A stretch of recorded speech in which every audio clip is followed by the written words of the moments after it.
Po ako, I miss you po. Sabi nung iba, naku, dumating na. Wala na. Huwag po kayo matutulog, kagaya ni Eutychus. Baka mahulog kayo Makapunta kayo sa langit. Magpapasalamat po ako sa Panginoon. Una po sa inyo, nagpapasalamat po ako sa inyo na inalaw niyo po ako na magbakasyon ng one month and claiming na yearly. No? Salamat po sa mga elders po natin. I really thank you po sa mga buhay niyo. Nakikinig po ako ng mensahe every Sunday. Sabi ko, naku, pwede ko na talaga silang iwanan ng na palagi. No? Dahil salamat po talaga sa kanilang mga buhay at in-oversee po nila ang church. And pinapanalangin ko po ang bawat isa sa inyo. Bagamat alam ko po na yung mga iba nga sa inyo nawawala every Sunday. Pero ang mahalaga hindi kayo nagwawala. No? Salamat po sa Panginoon na na-spend ko po yung time ko talaga with the family. Kasi po ang sabi ko po sa Lord, gusto ko pong magbakasyon, hindi yung merong may sakit, merong may mamamatay, no? Yung gusto ko lang po talaga umuwi na magpahinga, to spend time with my loved ones. Yun po, and grinant naman po ng Panginoon. At ang hirap nga lang po talagang bumalik, although I miss the church, no? Pero yung mag-stay with the family po talaga, it's really a blessing. Kaya po, pinagpala po talaga ang mga tao na kasama ang pamilya. Kaya kapag kasama niyo po ang family ninyo, you cherish every moment. Huwag niyong aawayin or huwag kayong mag-away-away kasi blessing talaga to be with the family. Ang pinakamalaking pagpapala po ng Diyos sa atin, bukod po sa pananampalataya at kaligtasan, yung pong makasama ang pamilya.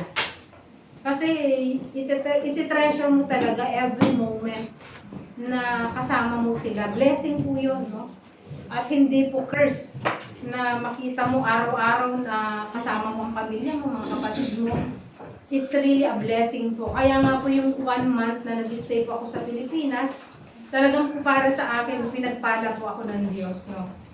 I really posted yung nangyayari sa amin for the purpose lang po talaga na malaman nyo rin what's happening. Although, yung mga bagay na pinopost natin sa Facebook is superficial po yun. Pero yung behind all of those talaga ay hindi po natin lahat nakikita. Pero I would like to assure you na I was really blessed. And nagpapasalamat ako sa inyo sa suporta. Support in every way. Kasi naramdaman ko at nakita po namin yung support nyo sa amin. Prayerfully, financially, emotionally. May mga miyembro na kayo na chine-check nyo rin po ako kung kumusta ako. Yung iba, binibilangan talaga ako. Pastora, 3 weeks ka na lang. Yung may mga ganon. Pastora, 2 weeks ka na lang. May ganon talaga ng mga members. Kilala ko. No. Pero I thank the Lord na nakita ko po yung love galing sa inyo. Purihin po ang Panginoon kasi meron tayong kung blessing po ng Lord ang family, biological family. It's a great blessing po na magkaroon tayo ng church family. Kaya wag na wag po ninyong ilalayo ang inyong sarili sa church family. Kahit na saan pa po kayo mapadpad. Kagaya ko po, member po ako ng Tarlac First Baptist Church. Doon na po ako nakakilala, doon na ako tumanda at lahat. Although ako po ay nag-abroad, kuminsan nagwala din, nag-Jonah din. But it's still my family, my church family. Nandito tayo, Rema family. When you go back to your own hometowns, be sure na andun pa rin yung bisitahin nyo yung pastor nyo, yung mga naging bahagi ng buhay ninyo, yung mga tao na kung saan nag-grow kayo. ano po yun, it's a blessing din po sa kanila na makita kung nasaan kayo ngayon, kung paano kayo pinagpala. Blessing po yun. So para po sa akin, kailangan magsaluti sa mga church leaders, sa mga naging bahagi ng buhay ninyo. Yun po. At bagamat yung iba hindi nyo na makita, yung iba nauna nang na-promote, no? Maganda pa rin po na balik-balikan yung church kung saan kayo nagpunta. At kung saan man po kayo mapunta, ang pinakamahalaga ay maghanap kayo ng church na kung saan kayo magiging bahagi. Kasi kung wala kayong church, wala kayong umbrella. Ibig sabihin, walang magpo-protect sa inyo sa panalangin, walang mag-oversee sa inyo. So you will feel free to do anything you like, no? Which is not good kasi wala kang accountability. So napakahalaga po. Saan ka man naroon, kinakailangan meron kang church family. Hindi ko po sinasabi na mag-online ka lang. No. Church family po talaga. And when you belong to a family, ipakita mo na miyembro ka ng family. Feel their pain. Rejoice with those who rejoice. Pag may nag-birthday, mag-happy birthday ka. Kapag may namatayan, mag-condolence ka. Pag may pangangailangan sa church, magbigay ka. Yun po ang pamilya. Kung hindi mo ginagawa yun, you are not really a part of the family. Hindi, di ba? Because family cares for one another. Family love one another. No? So, hindi po yun ang message ko. Ang sinasabi ko lang po, napaka-bless po ng bawat isa na meron tayong biological family. And we have to thank the Lord for them. Hindi man sila perfecto. They are a gift from God. And it's a blessing also to have a church family. Hindi rin po tayo pare-pareho na perfecto. May mga pagkukulang tayo. Sometimes we hurt one another. Di ba nga, that it is the teeth that bites the tongue. Diba? Kasi nga magkalapit. No? You usually hurt the ones you love. Ganun din, vice versa. But, you know, lahat po yan ay sangkap ng buhay at lahat yan ay inaalaw ng Lord sa atin pong buhay. So, sabi ko, magbabakasyon ako. I really thank the Lord. Hindi ko man nakita yung mga tao na gusto ko lahat makita. No? Pero, nakita ko rin po yung iba. Hindi ko man po na-ministeran yung mga tao na kailangan i-minister. Pero nakapag-minister naman po sa iba. No? And I thank the Lord na nakabalik na po kami. Salamat po sa inyo pong panalangin. And nung pong pauwi na, sabi ko, Lord, ano kaya po ang mensahe? Para makumpleto naman yung series ng mga elder. Kasi na-bless din po ako sa mga messages, parang magkakatugma, no? Yung parang nag-usap-usap sila dun sa message. Yung last message nga ni Bro Mario, finishing how to finish well. No, ibig sabihin, hanggang dito na lang. No? So, meron ng panibago. So, I just want to continue the series. Yun na lang po ang message ngayon, yung Matthew chapter 10. Babalik ulit po tayo sa series and tayo po ay manalangin. Father in heaven, we thank you for how good you are, Lord, and how gracious you are to our lives, to us personally, to our families, our loved ones. Thank you, Lord, even in our spiritual lives. Hindi niyo po kami pinapabayaan sa ups and downs ng life po namin through all the journeys that we are going through, Lord. Thank you for your goodness, for your love. And Father, we just ask, Lord, again for your message to us this morning, na kayo po ang magpala sa amin, na nawabuksan niyo po aming puso, nabigyan niyo kami ng humility, Lord, to receive things from you. And Lord, mga bagay na kailangan po namin, kayo po ang mag-supply, Panginoon, sa amin sa umaga po ito. Thank you, Lord. I humble myself also before you, Lord, na kilala, wala po kayo, wala po magagawa. And thank you, Father, for using this vessel, Lord. And thank you, Father, for your word. In Jesus' name, amen. Sa Matthew chapter 10, napag-aralan po natin yung chapter na kasi na ito ay binubuo po ng tatlo.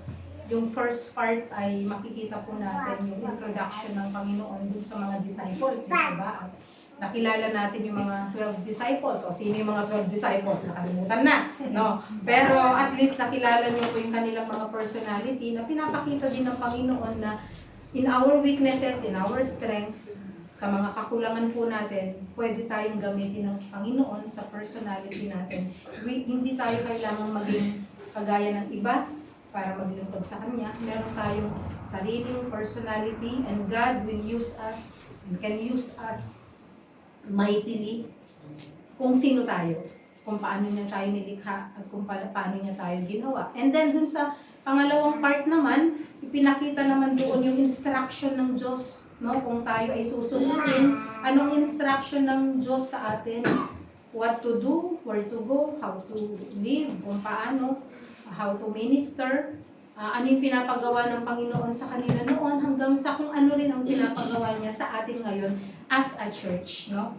At pupunta po tayo dun sa ikatlong part, which is ang preparation ng Panginoon sa atin kapag tayo ay isinubo niya.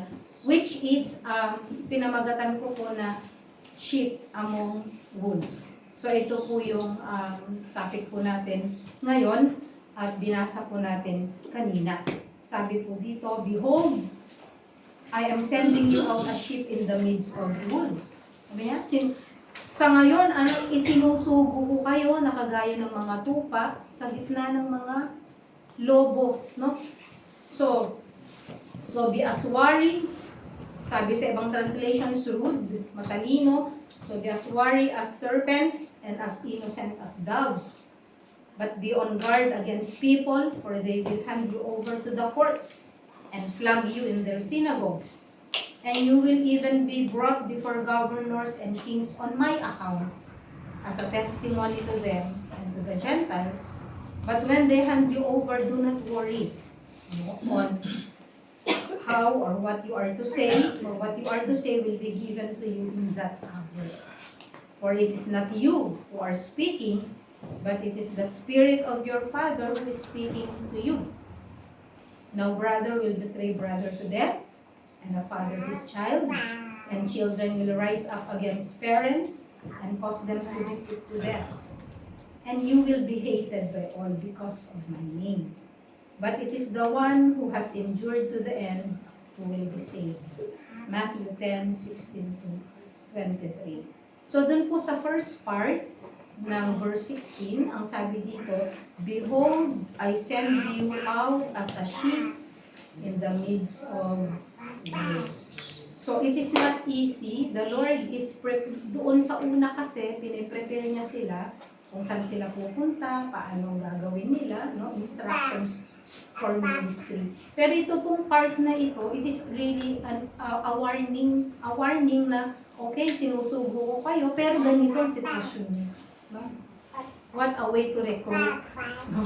Di ba pag nagre-recruit ka, ang sasabihin mo, ganito ang gagawin mo sa ministry. Hindi niya sinabi na, yayaman ka sa ministry. Magiging okay lahat sa ministry. Wala kang makakagalit sa ministry. Lahat ng mga tao, lahat ng mga miyembro, masunurin. Walang ganon, di ba? So, ang Panginoon, binibigay niya yung utos niya. Binibigay din niya po yung warning niya na isinusugo ko kayo kagaya ng mga tupa sa gitna ng mga lobo.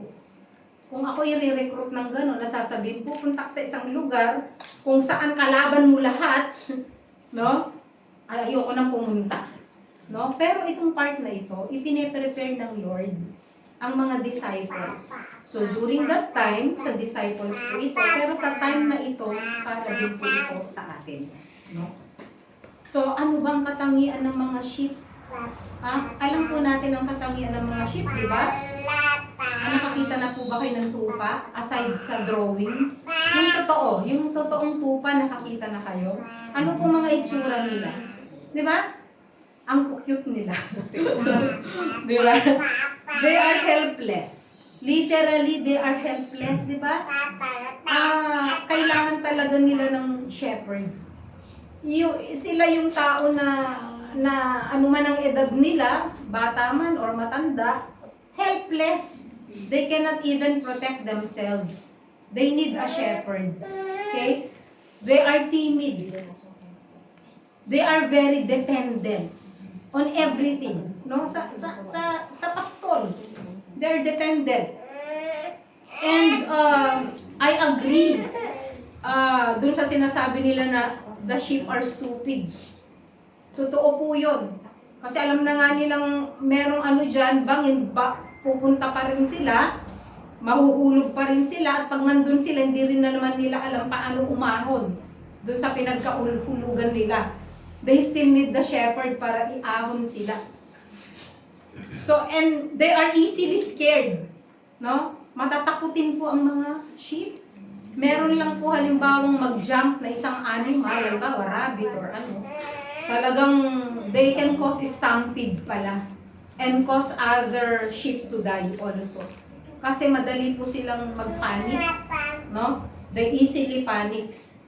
They are defenseless. Why? They don't have any weapon. Yung nakikita natin na sungay dito, ano lang yun, props. Hindi naman talaga sila marunong makipag-away. Yung mga sheep, di ba yung mga matatanda na meron silang horn dito, di naman nila yung kayang gamitin, no? And all they can do is to run. Yun po ang defense lang ng mga sheep. Pagka nakita nila, natakot sila, ganun din tayo, di ba? Sometimes all we have to do is to run. No? Tinatakbuhan. Nangyari na rin po sa buhay ko yan. Tumakbo ako, di ba? I ran. And kung titignan nyo nga yung katawan nila, their bodies were not actually built for speed. Bakit? Bilog sila. Tapos yung apat nilang paa, parang chopstick. Di ba? Para sila, pag drawing mo, pag pinadrawing mo sa mga bata ang sheep, drawing sila ng bilog, na may apat na paang payat. Di ba? Ganon ang kanilang mga struktura. And they face all kinds of dangers. Ano yung mga danger na nakaharap sa kanila? Poisonous weeds. Hindi nila ma-distinguish. Ang shepherd ang tumitingin kung dangerous yung mga kinakain nila ng mga weeds. No? They are vulnerable to weather. No? Yung mainit o yung malamig. And ano pa yung mga danger na kinakaharap nila? Mga parasites. Anong parasite? Parasites are animals who feed on others, di ba? Ganon. So parasites, kagaya ng mga puto, mga ganon, di ba? Parasites are those who attach themselves to the sheep, no? Kinakagat-kagat sila, and ano pa, insects.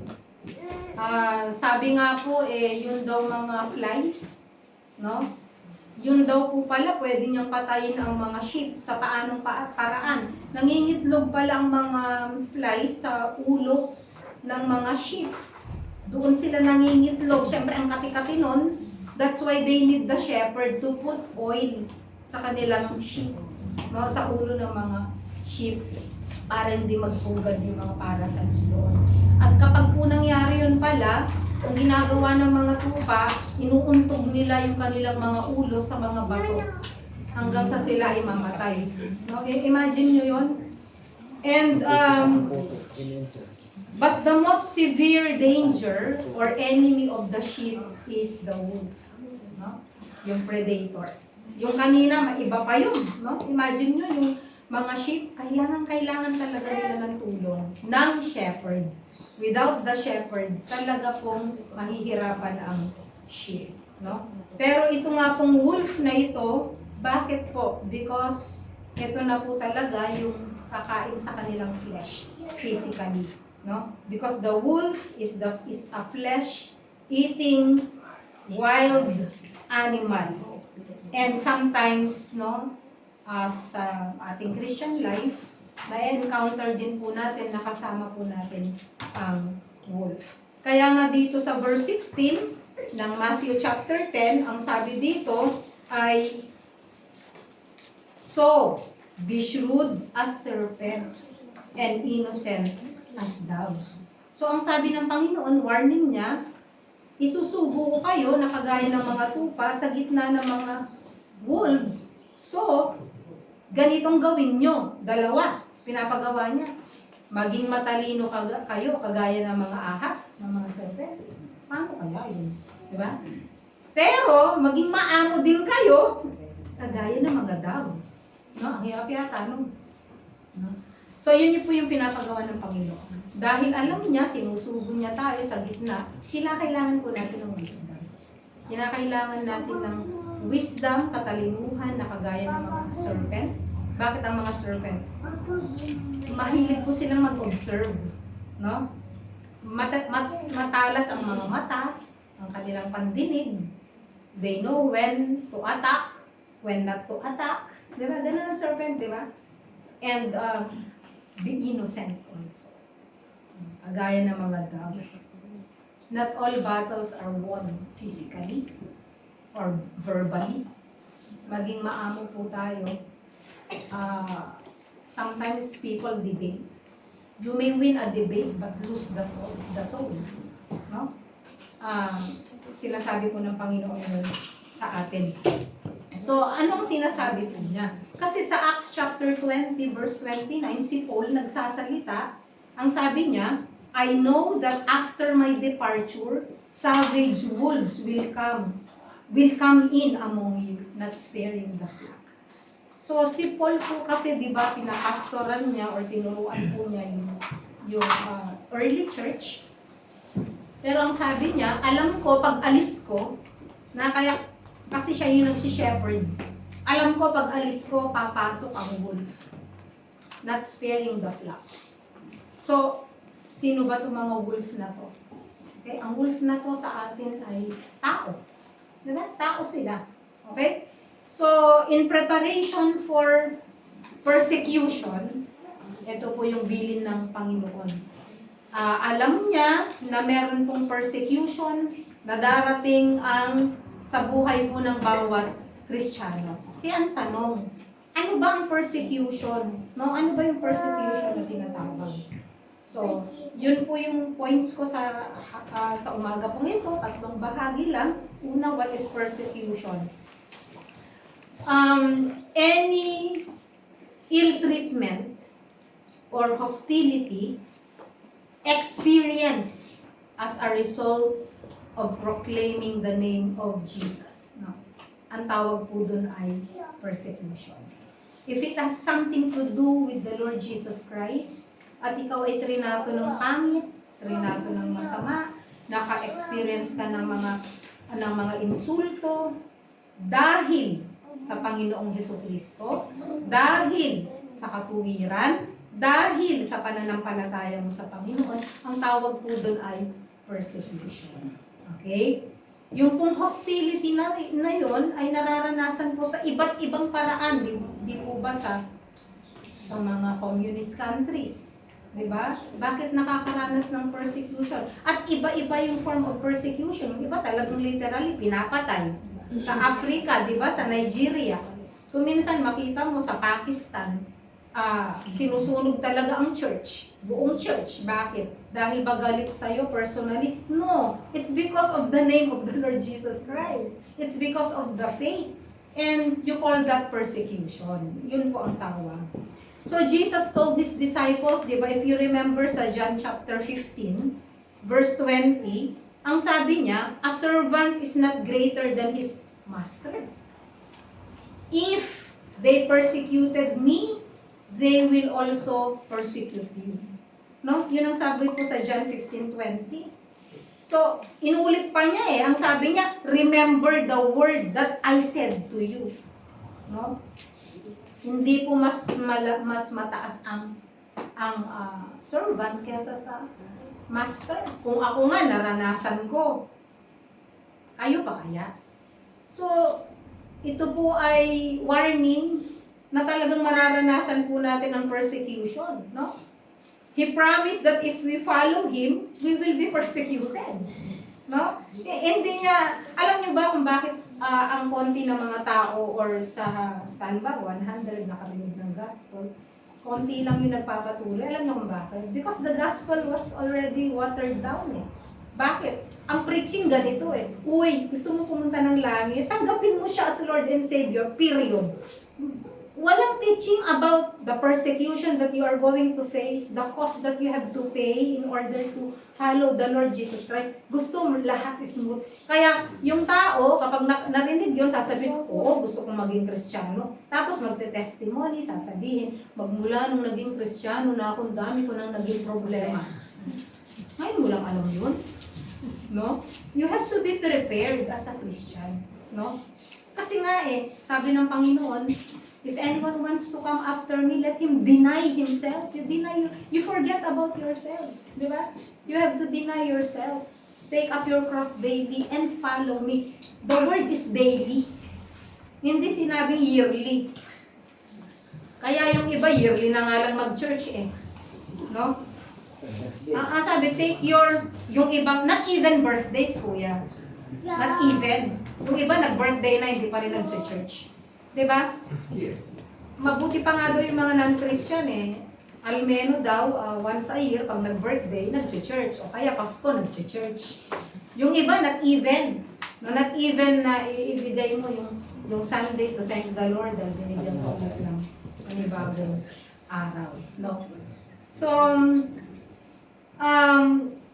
ano po yung ibig sabihin nun? We have to be prepared for persecution. Some people suffer, di ba? Because they do evil. No?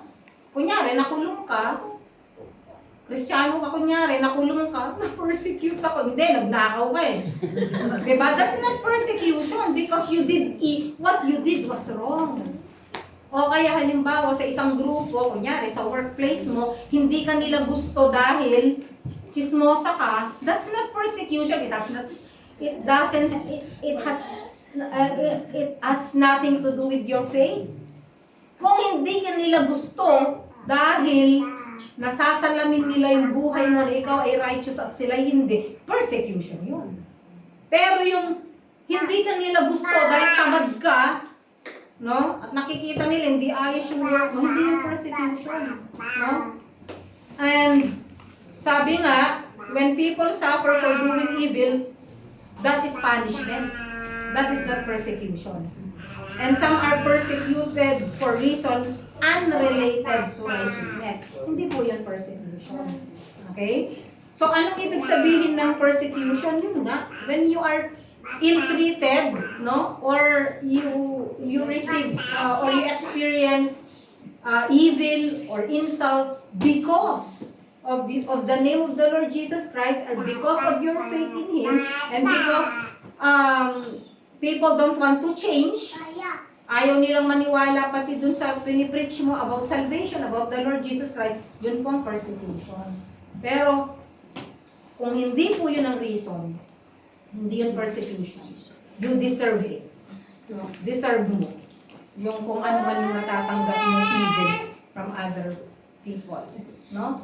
So, He offered blessing also sa lahat po ng napapersecute because of righteousness. Diba? Dun sa Matthew chapter 5. No? Verse 11 na blessed. Diba? So, when people talk against you, when you are being persecuted for your faith. Okay? Sabi sa 1 Peter, sabi ni Peter, sa 1 Peter chapter 2 verse 20, if you suffer for doing good and you endure it, this is commendable before God. No? Kapag halimbawa nag-suffer ka dahil ang ginawa mo tama, that is commendable to God. Kung lahat ng tao papuntang kaliwa, ikaw lang nagpunta sa kanan, that is commendable to God and people will hate you. Hindi ka marunong makisama. Pare, tagay muna. Naging Kristiyano ka No? Ngayon, yung 9 tumagay, ikaw hindi. They will hate you. Hindi marunong makisama. It's okay. That's persecution. No? Pero kung man-pleaser ka, dahil gusto mo, okay ka, nakain ka, iinom ka. No? Hindi yun commendable sa Panginoon. No? Anything that we experience in the will of the Lord, yun po yung merong reward. No? Pangalawa na point, why we suffer persecution? Bakit tayo magsasuffer ng persecution. Meron pong tatlong bagay. Una, because we are not of this world. May kanta nga eh, ang Petra praise, sabi niya, we are aliens. No, aliens daw tayo in this world. No? Hindi tayo taga dito. We are just passing by. Okay? Dumadaan lang tayo. Parang ano eh, parang dito, nandito tayo sa Italia ngayon. Hindi tayo taga dito. No? Taga Pilipinas po tayo. Kahit mag-citizen ka pa dito. The reality is, tignan mo ang ilong mo, Pilipino ka pa din. Diba? Tignan mo height mo, Pilipino ka pa din. Tignan mo kulay mo, aside from uminom ka ng glutathione or whatever, Pilipino ka pa din. So, ano man po ang gawin natin, tayo po ay Kristiyano. Kung tumanggap ka talaga sa Panginoon, you are not of this world. And yun ang reason kung bakit. Kung bakit po tayo pinapersecute, nahihirapan, pinapahirapan. It's because hindi tayo taga dito sa sanglibutang ito. No? John chapter 17, verses 14 to 18. Ito po ay prayer ng Panginoong Jesucristo sa kanyang Ama. Ang sabi niya, I have given them your word. Ibinigay ko na po ang salita nyo sa kanila. And the world has hated them because they are not of the world, just as I am not of the world. No, ibig sabihin, sabi niya, kinamumuhian sila ng sanlibutan, no? Dahil hindi sila taga sanlibutan, kagaya ko din, sabi ng Panginoong Jesucristo, na hindi ako taga sanlibutan. Verse 15, I am not asking you to take them out of the world. Yan ang prayer ni Jesus eh. Hindi ko hinihiling na tanggalin mo sila sa mundong ito, but to keep them away from the evil one. So, ibig sabihin, kalooban ng Diyos na narito tayo, kaya nga, I am sending you as sheep among the wolves. Kasi it is God's will for us to remain here, no, doon sa ibinigay niyang years ng buhay po natin. Nandito tayo, nakagaya ng mga tupa, kasi tupa nga tayo ng Panginoon. Hindi tayo kambing, ha? Tayo ay tupa ng Panginoon. Pero ang prayer niya, I am not asking you to take them out of the world, but to keep them away from the evil one. What's the evil one? The wolf. No? And we know kung sino rin po yun. Verse 16, they are not of the world, just as I am not of the world. Inulit niya, tignan mo, nasa verse 14 yun, nasa verse 15 ulit yun. And then verse 17, ang sabi niya, sanctify them in the truth. Alam niyo ibig sabihin ng sanctify? Cleanse them. Set them apart. Ihiwalay niyo sila. Preserve them. That's the meaning of sanctify. No? Sanctify them. Paano tayo hihiwalay sa mundo? Paano tayo mamumuhay sa kalagitnaan ng mga wolves? No? By the truth. Ano yung truth? Your word is truth. Unless we have the Word of God na namumuhay sa puso natin, no? Hindi natin makakayanan. Alam mo bakit? Magka-compromise ka sa Word eh. Because you don't know the truth. Pagka sinabi ng Word na this is, sasabihin niya halimbawa na, oh, this is black, sabi niya sa white. Maniniwala ka eh, because you don't know the truth. Yung anak ng ninong namin eh, pinaniwala siya na maputi siya, pero actually ang itim niya. Lumaki talaga siya. Ang sabi niya, yung itim mo. Pero siya maitim. Kasi pinaniwala siya na maputi siya eh. Kasi nung bata siya, balong ang puti mo. Sabi niya gano'n. No? Nung lumaki-laki ng konti, ang tingin niya sa sarili niya, maputi, yung iba maitim. No? So we need to know the truth. No?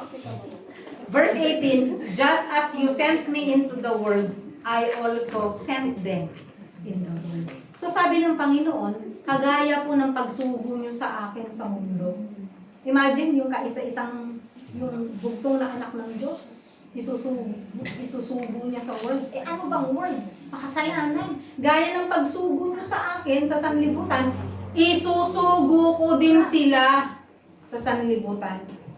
Lahat ng ginawa ng Ama, yung mission niya, pinasa po sa atin yung mission. Kaya nga sabi niya, gaya ng pagsugo niyo sa akin, isusugo ko rin po sila. Yun ang prayer niya. So Jesus prays for his disciples, noting also that they are hated by the world because of their faith and because of his name. Dahil sa kanyang pangalan. And the Lord also prayed for them na i-preserve sila sa masama, ilayo sa masama. No? Asking for their sanctification through the truth. And the truth is the Word of God. And we need to be in the Word because Jesus sent us. Ganun yun.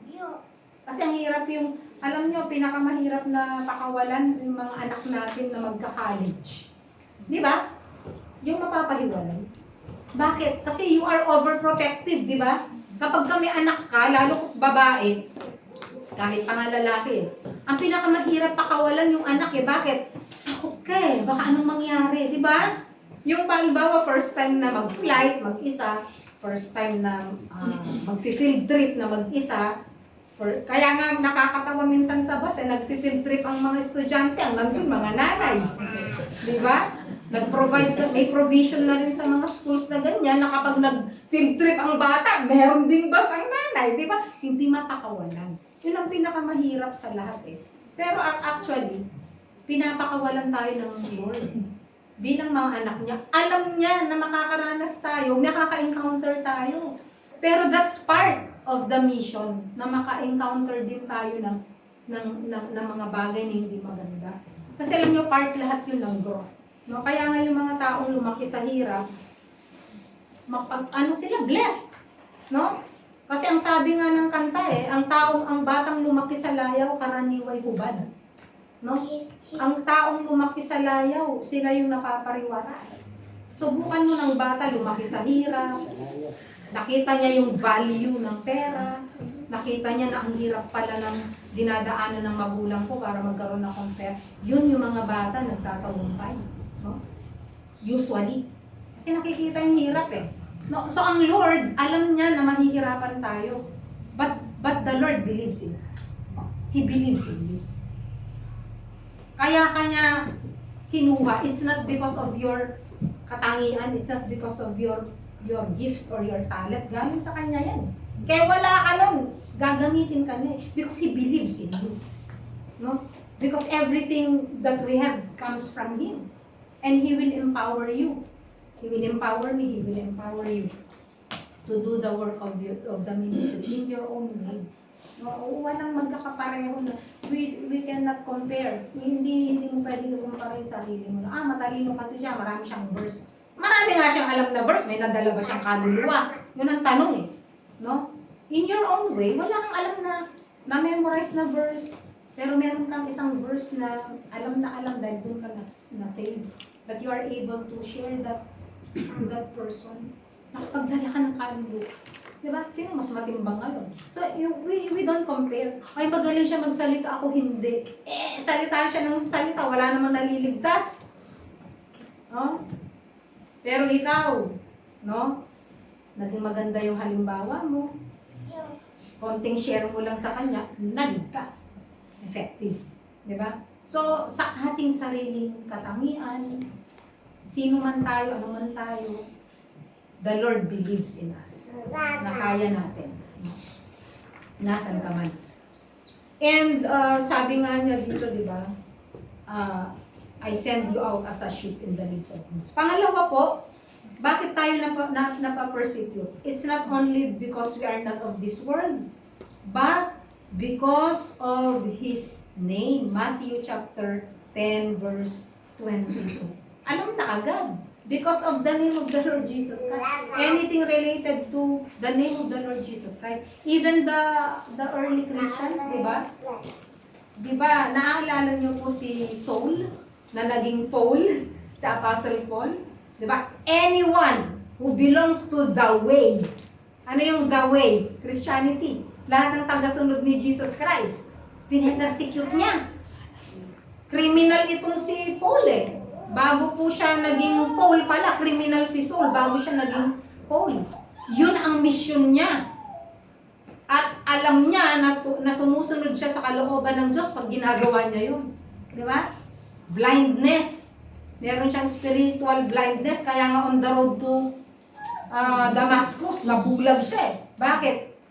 Bulag siya bulag siya spiritually, binulag siya ng physically. No? Yun ang ibig sabihin nun. Pero nung naalis, yung pagkabulag, nakita niya kung sino ang Panginoong Jesucristo.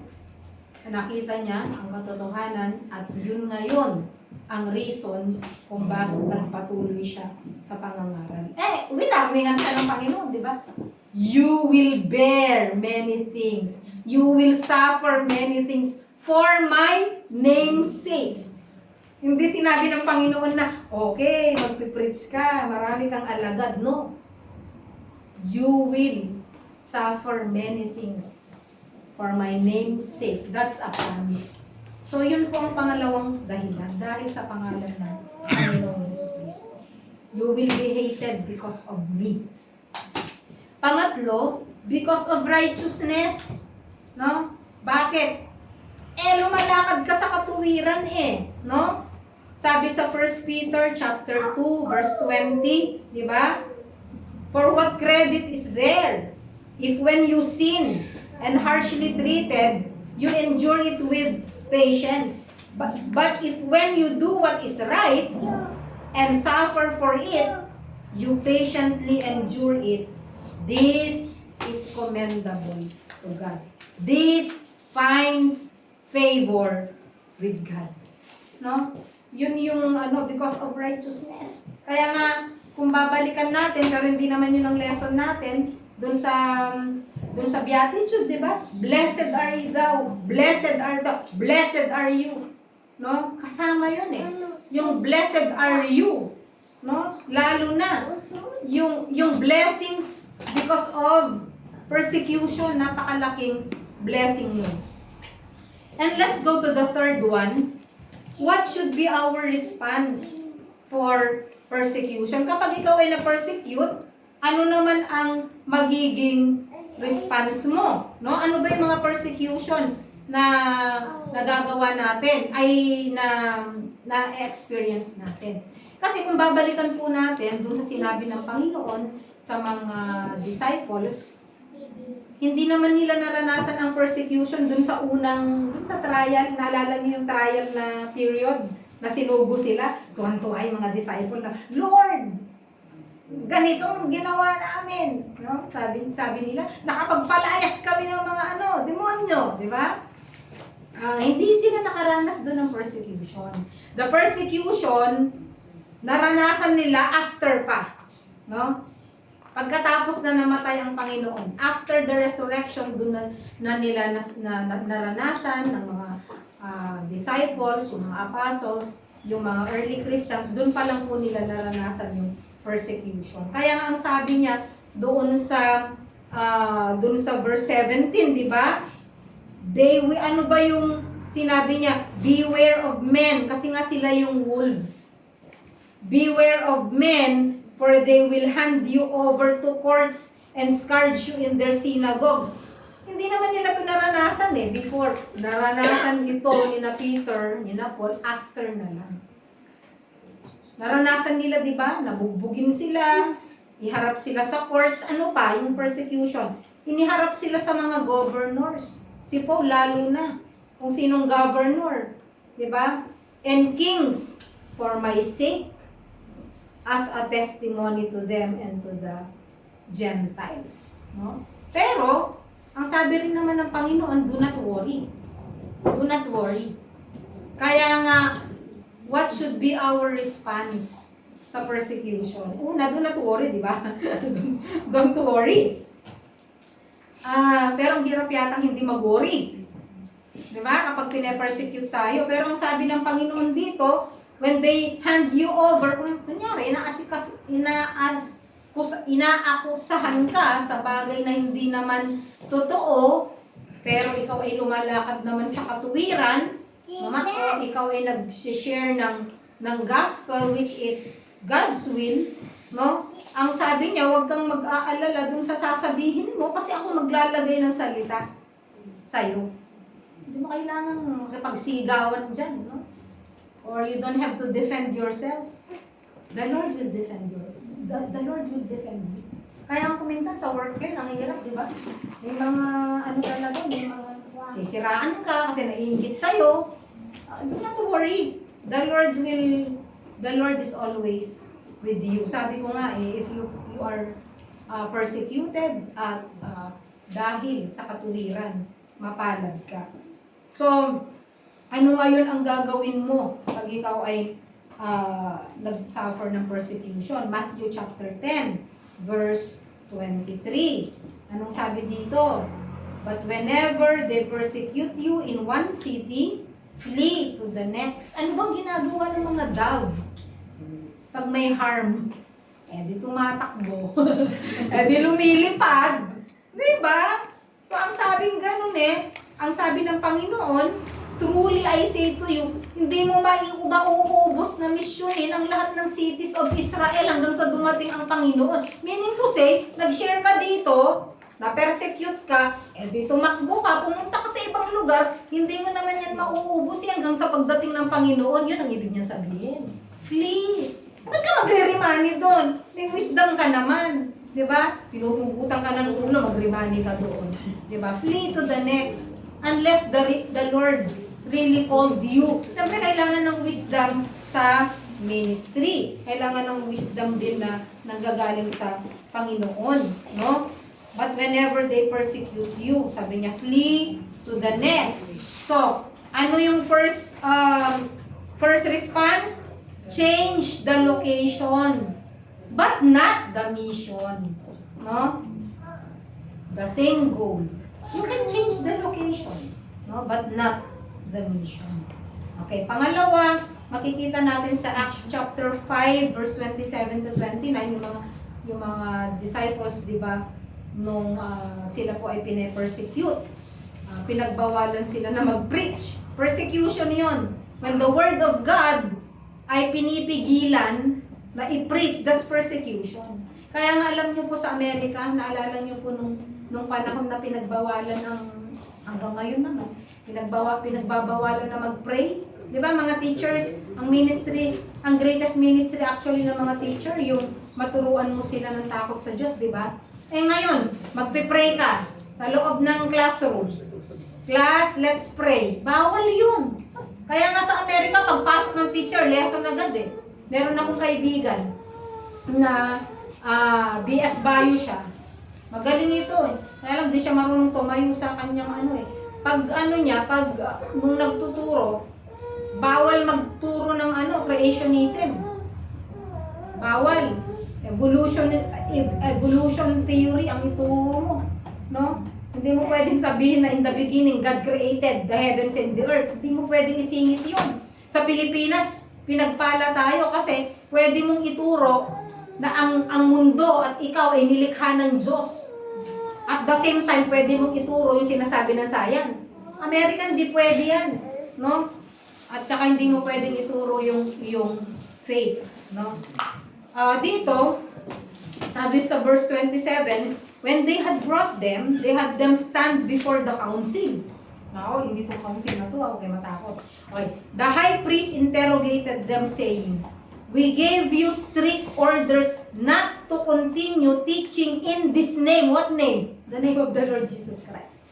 Diba? And yet, you have filled Jerusalem with your teaching. Imagine mo, hindi man natakot ang mga disciples Pinuno daw nila ng teachings of the Lord Jesus Christ, ang Jerusalem. No? Although, pinagbawalan sila na huwag mangangaral gamit ang name na ito. What name? The name of the Lord Jesus Christ. And intend to bring this man's blood upon us. No? Kasi parang nag-guilty sila dahil pinapako nila sa krus No? Verse 29, but Peter and the apostles answered, we must obey God rather than men. So that's the second one. Obey God rather than men. How do you respond to persecution? You can change the location, but not the mission. Pangalawa, you obey God rather than men. Okay? Sumunod ka pa rin as long as you know that the Lord is with you. Eh, yung iba takot na mawala ng trabaho because of the name of Jesus. No? Eh ano, mag-suffer ka, oo, financially, nawalan ka ng trabaho. Pero ganun na nga kababaw ang mga tao ngayon. Eh, mawawalan ako ng trabaho. So kapag tinanong ako, sasabihin ko, hindi ako Kristiyano. Diba? Hindi, may ganun ha. Muslim countries. Na meron akong pinsan. Pinsang buo ko talaga. Para ma-promote, mataas ang posisyon, mabigyan ng regalo, ng favor. Ay talagang nagpa-convert siya sa Muslim. Oh. Pagdating ng Pilipinas, balik ulit. Kung Catholic yun eh. Balik siya ulit. Alam mo yun? Pero, kung totoong Kristiyano ka, kahit na hindi ka na ma-promote, hindi lang naman siya yun. No? Sino yung mga nag-abroad dito sa Saudi? Di ba? Ino-offeran kayo ng pera, position, money, lahat para sa ganon ay talimuran mo ang Diyos, no? Na totoo at buhay. Pangatlo, sabi sa 1 Peter chapter 4, 12 to 16, again, si Peter ito. Si Peter kasi, syempre, siya yung early apostle, di ba? Sabi niya, Beloved, do not be surprised. Ibig sabihin, huwag ka nang masurpresa kung na-persecute ka. Beloved, do not be surprised at the fiery pa man din, ordeal among you, which comes upon you for your testing, as though something strange were happening to you. But to the degree that you share the sufferings of Christ, keep on rejoicing, so that at the revelation of His glory, sa pagbabalik niya, you may also rejoice and be overjoyed. Imagine, sa pagbabalik ng Panginoon, no? You will rejoice and be overjoyed. Bakit? Hindi ako nagkamali. Nag-rejoice ako doon sa suffering. Ininda ko yung insulto na natanggap ko. Nagpatuloy ako sa pananampalataya kahit mahirap. Kasi yung iba, pag nahirapan, goodbye, Christianity. No? Pinagmamalagahan natin ng Panginoon na parang kawalan tayo. God is still God. Kahit wala tayo. Pero we are nothing without God. Natandaan po natin yun. Verse 14, if you are insulted for the name of Christ. No? Take note ha, for the name of Christ. It has something to do with Christ and your faith in Him. You are blessed because the Spirit of glory and of God rest upon you. Imagine mo yung word na rest. Hindi niya sinabing past from you. The glory of the Lord rest on you. If you walk in righteousness, no? If you are rejoicing, hindi naman yung, yay, nagre-rejoice. Hindi ganon. Ang ibig sabi ng rejoice is, sa puso mo, natutuwa ka, nagre-rejoice ka because you are able to share the suffering. Lord, naghirap ka din kagaya ko. Parang ganon. Naghirap ka ng higit. Naranasan ko kahit konti. You are blessed. And the Spirit of glory and of God rest upon you. Sabi ng 15, look at this, Christians, Rema family. Siguraduhin nyo, sabi niya, make sure that none of you suffers as a murderer, or a thief, or evildoer, or a troublesome meddler. Di ba? Siguraduhin nyo, huwag kayong mai-involve sa ganito. No? But if anyone suffers as a Christian, he is not to be ashamed. Okay? But is to glorify God in this name, the name of the Lord Jesus Christ. So ano yung pangatlo na response natin? Rejoice! Rather than feeling discouraged, dismayed, enraged, or depressed, choose to rejoice in the name of the Lord. Because of this promise, Matthew 5:10 to 12. Blessed are those who have been persecuted for the sake of righteousness, for theirs is the kingdom of heaven.